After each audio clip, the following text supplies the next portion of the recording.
Hello, I don't know if anyone is actually going to watch this, but here's an introductory video. I am jimlapbap. No, that is not my real name. It is a username that I made up kind of on the spot and it just kind of stuck. I'm a music composition, arranging, orchestration, and theory teacher. I have about 9 years experience at the university level. I do have a doctorate. I have a PhD from the University of Hawaii at Manoa. I also have a master's degree from the University of Missouri, Kansas City. I'm trying to make music accessible and fun and interesting. For me, music is something to be shared, expanded upon, played with, not like limited. So my channel is basically two things. One is me talking about the music creation. One of the main themes of that is trying to correct the misconception that music theory is limited to Western classical music. The idea of music theory is very expansive, but in the university it's limited to a very specific time and a very specific subject matter and a very specific geographical region. And that sort of permeated the collective consciousness,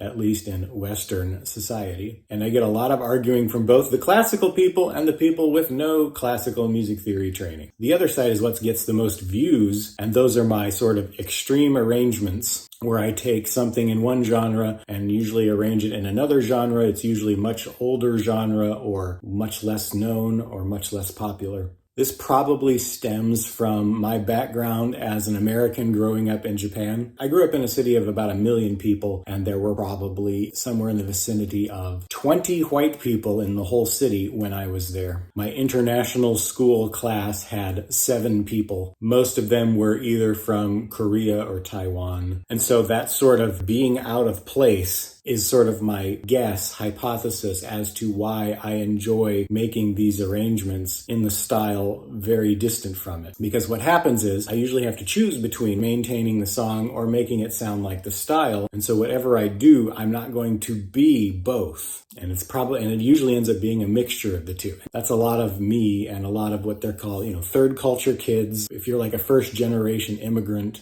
you're both and neither at the same time. And so I guess my music reflects that a lot. So housekeeping, if you like my stuff, the best thing you can do is become a patron. It's nothing special. It's $1 a month and you basically get new stuff a day in advance. And I also occasionally open it up to suggestions and requests, and you get a lot more say there. Other than that, I have a whole bunch of shanties and madrigals on Spotify and all the other streaming sites. And it's also available for download. And you can also like my videos, watch my videos. I have a lot here. And I have a lot more planned. I have a list of like 70 ideas.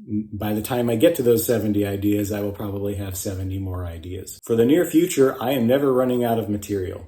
So if you've made it this far, thanks for watching, and please check out all my stuff. I have so much stuff that covers a very wide range of things. You can have jimlapbap.